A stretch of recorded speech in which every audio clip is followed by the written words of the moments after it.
Over the last 2 months, I have created a tabletop strategy game and then played it with 170 players.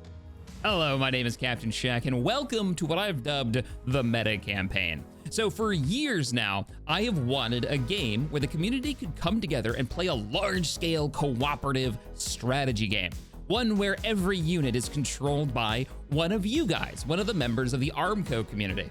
And after a decade of being on the internet and still not finding a game that really fits that niche, I decided I'd just make one. And that's exactly what I did. So let's talk about what is the game, how does it function, and how did it go after I ran it for an entire month, and what does the future have in store?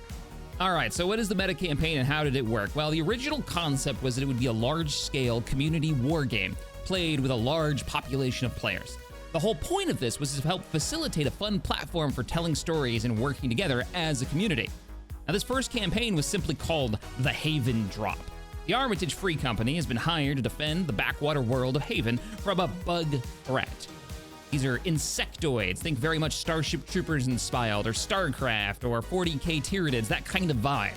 With very little military capability of their own on planet, they called for help. And with all the other major powers in the galaxy really busy defending their own valuable worlds, Haven, this small agricultural world, was left in a desperate situation. So they put out a call for help to any mercenaries that could come, and ARMCO gathered together all of its member smaller companies, all of the other players, and attempted to help. Each player was tasked with picking a unit that they wanted to play as, so they could go onto the big list and choose for something like infantry and choose what kind of equipment they had, and the infantry even had specializations like special forces, engineers, sappers, medics, powered armor infantry, orbital drop troops, conscripts, which we've since renamed to irregular units. There's even armor, self-propelled guns, light artillery, heavy artillery, VTOL aircraft, aerospace fighters, and orbital assets in the form of destroyers and carriers.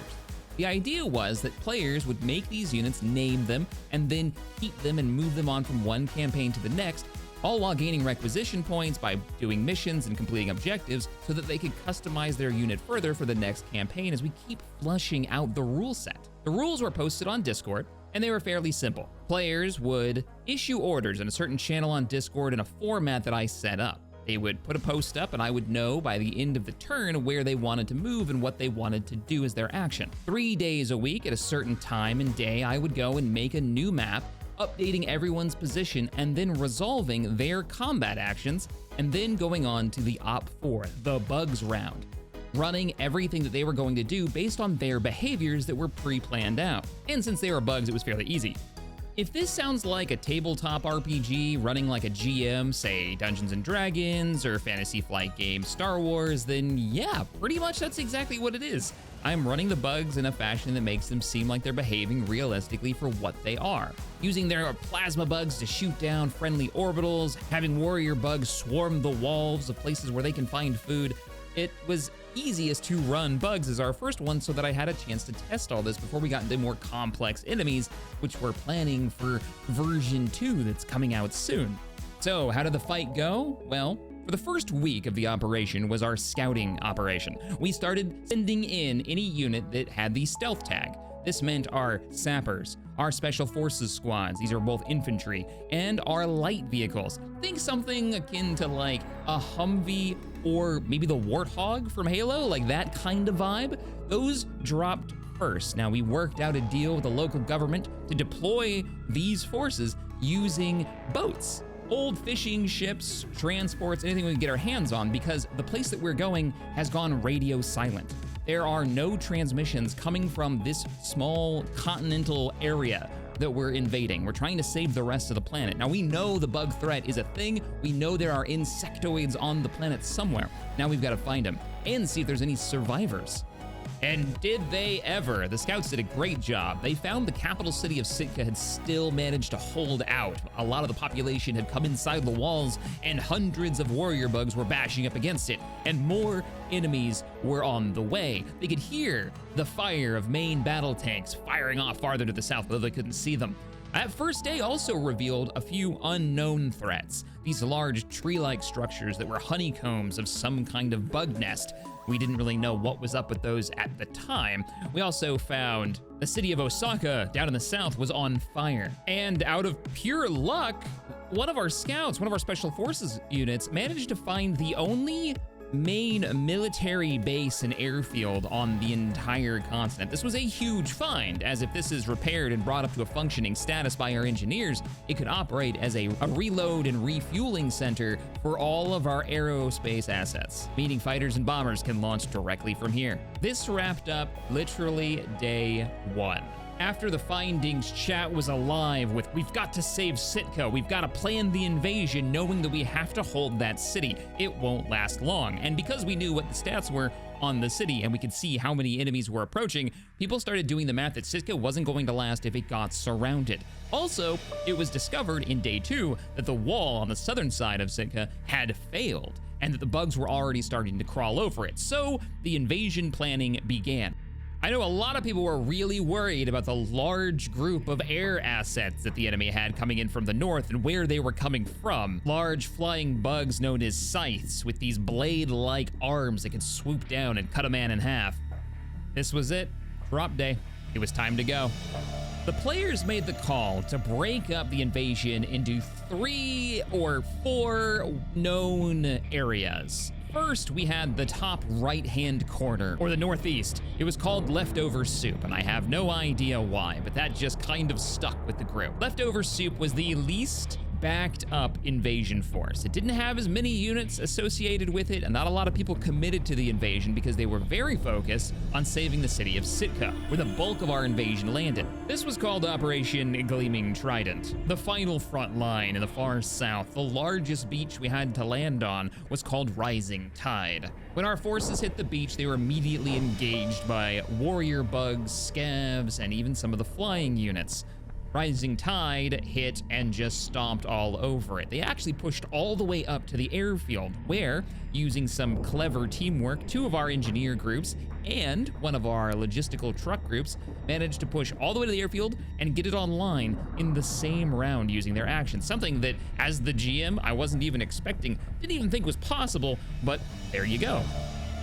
The city of Sitka's first introduction to ARMCO was the sound of heavy drop pods dropping from orbit, breaking the sound barrier in a couple of dull thuds. As the city's population looked up, they could see the streaks and plumes of smoke before the heavy impacts, and power-armored troops of Trench's Titans walked from the pods, joined the defenders on the walls, and started ripping into warrior bugs left and right. It wasn't long before our orbitals began to descend from high orbit to support the ground forces, and our aircraft began to roar over the skies. The beaches came alive with the sound of diesel engines and various trucks towing heavy guns behind, and self-propelled vehicles moving up to support the ground troops. We even found some locals in the form of a nunnery in the northwest. Combat nuns, as it turned out, with Tabby's tormentors, very Sisters of Battle inspired. And battle lines were starting to form. Now, this was also where we had our first casualties. The engineer group known as Concrete Pete was lost. They managed to rush the airfield, but then found themselves out of position and with no way to hold out against a number of these spitter bugs, these acid-spitting bugs, and were disintegrated. Up in the northeast, the 10th Medical Unit, the Roly-Polies, were knocked out by a group of warrior bugs shortly after reaching the beach. With all of our orbitals dropping from high orbit to low orbit meant that they've come into firing range of a number of the enemy plasma bugs. This was a huge problem. The plasma would wreak havoc with any ship that it could manage to hit. The Phantom Valkyrie, a destroyer with a railgun, took severe damage, and Etiri's Forge, a light carrier with an AA turret system, managed to get nailed as well, bringing it down to a force strength of 3, also knocking out their communications. But this wasn't the worst of it. One of our scout units, a special forces squad known as Du Bois, run by a Sergeant Jado Theric, reported the sighting of something really nasty. 2 Titan-class threats, large insectoid creatures that were so big, in fact, that they could walk over the main river that separates a large portion of the continent without ever actually getting wet. And a huge number of smaller bugs supporting, actually kind of guarding it as it moved at speed 1 across the battlefield, and based on what everyone could tell, it was heading straight for Sitka. It looked like the bugs were sick of the humans surviving for as long as they had, and they had sent a solution to the problem. We didn't have a lot of time. The bugs would close in a number of weeks and destroy the city outright if we couldn't stop it. But all wasn't lost. A lot of our special forces were able to set charges on a number of the anti-aircraft spore batteries that the bugs had created, and some of our bombers had managed to knock out a few of the defenses as well. The beaches were secured, and we were all beginning to get situated. Artillery was being set up, and we'd be ready to fire the next day. Over the course of about 12 days, the battle raged on. We lost a lot of good units, but we managed to come out victorious. We found out that the trees, those tree-like entities, were actually full of size, and they were producing more of the bugs through various intelligence gathering operations like Operation Helldive, which was a meta game where we ended up doing a cool event in Helldivers 2 to get intel for the meta campaign. We found out where some of the hives were. There were 3 main hives, 2 of which were bombarded with the hell bombs that were acquired from the Helldive operation, and others were taken out using a variety of orbital and ground artillery assets. We found that the light mechs became super key in surviving. We also found that the distribution of anti-aircraft weapons was really poor for us. We almost lost 2 front lines, the Northeast and the South. Operation Rising Tide was almost completely wiped out by air assets. And that's how we lost a number of heavy artillery units. They were swarmed in by size that were moving in from the east. Overall, the campaign went really well, even having almost 3 times as many players as I had thought we would have. The players got to submit their orders, they moved around the map, and this version 1 of the rules worked pretty well. Building units and how the units operated and balanced was very much a challenge. We had to make sure that every unit felt unique and different and was useful in the battlefield, and yet they were so different that they couldn't be overwhelming one other person's job. For instance, can infantry be as useful as an orbital asset like a destroyer or a carrier? What are the limitations? How does speed work? And I learned quite a bit. People seem to have a good time with it, and so I plan on doing a version 2 of the rules that's in the works right now.